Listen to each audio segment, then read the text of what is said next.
Direct News TV. May 7, 2024. Zimbabwe's illegal forex dealers use WhatsApp to find clients, evade police. Harare, Zimbabwe.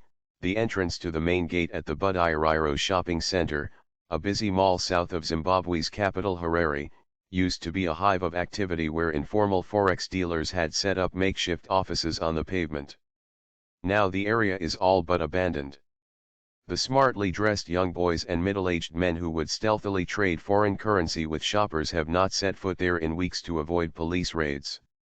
In Zimbabwe, which has been beset by a decades-long economic crisis characterized by hyperinflation, a 54% unemployment rate and highly volatile local currencies, the more stable United States dollar is the preferred medium of exchange. Everyone from state utilities to street vendors accepts payment in US dollars. Because of the popularity of the greenback, black market forex dealing is a thriving side hustle with thousands earning a living from the practice. In April, in the government's latest attempt to stabilize the economy, Zimbabwe's central bank launched a new currency, Zimbabwe Gold, or ZiG. Soon after, Zimbabwean police began cracking down on informal forex dealers and arresting them in their numbers. The authorities blame illegal currency dealing for distorting the exchange rate and devaluing the local currency, and want to ensure the ZiG is accepted and does not lose value rapidly like its predecessor. To date, more than 70 street forex dealers have been arrested. But instead of curbing them, it has driven them underground and towards more creative means of doing business. At a tuck shop about a kilometer from where he used to work at Budairiro shopping center, forex dealer Darlington Murazva * has set up a makeshift office. The stocky 30-year-old scrolled through the WhatsApp messaging app on his Samsung smartphone, and pressed play on a voice note that arrived in a group chat he's in with other foreign currency dealers and vendors. The police are in Glenview right now. They didn't find anyone, the voice said. Murazva, who has been a forex trader for 11 years and mostly operates informally, used to have a strategic spot at the entrance to the mall where he would sit on a plastic stool scouting for passing shoppers. When the police raid started, he and the other traders fled. They are now positioned all over Harare, and give one another a heads up about movements of the police. Now, the police can't find us. We are always 2 steps ahead, he said with a wry smile. We know where they are in real time through our fellow traders in the surrounding areas. Pockets of opportunity. The biggest sources of foreign currency in Zimbabwe are diaspora remittances and exports. Zimbabwe allows its citizens to open USD accounts where they can deposit or receive the greenback. They can also withdraw hard USD notes from banks. Companies can also source forex from the official auction market. Away from official channels, though, people regularly buy and sell USD to informal forex dealers depending on their needs. Because street dealers offer better and more market-driven rates of exchange, Zimbabweans prefer to deal with them instead of banks or official currency exchanges. Black market dealing is illegal, so the exact number of traders is not known. But it is thought there are a couple of thousand. The WhatsApp group Murazva belongs to has 247 members. Though usually in competition with one another, the dealers have set aside their rivalries to join forces and help one another avert arrest. Recent reports that went viral on social media saying 60 arrested dealers were sentenced to 3 years in jail have also created jitters in an already unnerved community. Moving online has not only been a safety measure for dealers but also a new way for some to continue conducting business. Stephen Tumbage * 40, who has been a forex dealer for almost half of his life, said WhatsApp has been a real boon in recent weeks. Although this has been a very difficult time for other dealers, business has been very good for me, Tumbage told Al Jazeera at the Highglen cross-border bus terminus, where he waited for a client. Most of my deals come through WhatsApp now, he said.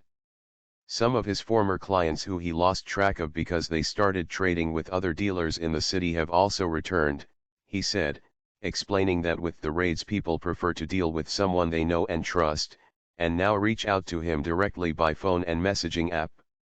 Tumbach said he never meets random people and only deals with clients he personally knows. Murazva also uses WhatsApp to continue working. However, he is cautious. He never mentions the word ZIG on an actual phone call and never talks about exchange rates or anything that may identify him as a dealer, out of fear the authorities may be listening in. When he gets a call, he tells potential clients to chat with him over WhatsApp, which he said he trusts a bit more because of its end-to-end encryption. One must never give safety a day off, he told Al Jazeera. Keeping our heads above water. On the streets, forex traders all have their own ways of approaching customers. At the mall, Murazva would sit on his plastic chair at the entrance until he spotted a potential customer. In a hushed tone, he would then approach the passerby with a whispered deal to change dollars into local currency or vice versa. Over WhatsApp, clients now contact a dealer they know when they are looking for currency. The dealer then posts a message on the WhatsApp group letting the other traders know they would like to make a currency exchange. Other interested traders get in touch via inbox with an offer and a rate is agreed. From there, a payment in local currency is made electronically through a bank account and a physical meeting is arranged for the collection of the hard USD cash. The dealers in the group are a community who know each other and therefore have a level of trust. Other traders also use WhatsApp's broadcast feature, which allows users to send a single message to multiple recipients simultaneously with one click. The recipients of a broadcast cannot see each other, ensuring privacy. This comes in handy for forex dealers who are trying to lay low and still earn a bit of income. The broadcasts are also helping a lot and are far more convenient because one can reach a number of dealers, Tumbach said.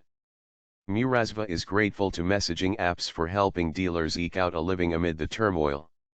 If it wasn't for WhatsApp groups, we would have starved. We are keeping our heads above the water, he said. The veteran dealer feels the police onslaught is a passing phase. He said this was because when the central bank introduced the bond notes, a currency that forms part of the Zimbabwe dollar, in 2016, the police launched a similar blitz. The police operation is not new.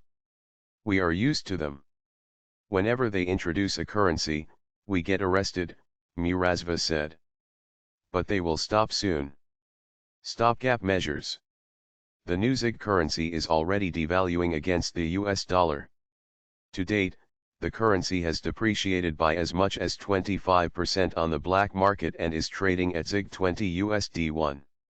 Officially, the rate is about ZIG 13.5 USD1.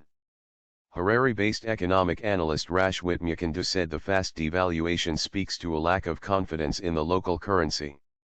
However, authorities blame the decline of the ZIG and the collapse of its predecessor on the black market foreign currency dealers. They say dealers pay much more than what is offered at the official rate, driving the currency down as it depreciates against the US dollar. Informal dealers reject the idea that they are to blame. Meanwhile, economists and critics accuse the central bank of flooding the market with local currency which is then used to buy US dollars from street forex dealers. Local government contractors, who are usually paid in local currency, which amounts to billions in banknotes, then trade these notes for US dollars on the black market, causing an oversupply, which fuels inflation. The real challenge in this economy is lack of confidence in the local currency because people have lost their savings and capital to hyperinflation in the past, said Gift Mugino, a visiting professor of economics at the University of Zimbabwe Business School. He told Al Jazeera the arrest of forex dealers was a stopgap measure to deal with the currency crisis, but not a wise idea. The question is, how do we restore confidence? You don't arrest people to foster confidence. The moment you force people, you lose the plot, he said. For Mugino, the clampdown is a sign that the authorities have simply run out of ideas on how to deal with the currency problem. The black market is still thriving. Government is refusing its own money to pay for passports, fuel, and other services, he said. Mukundu, meanwhile, said the police clampdown was an exercise in futility.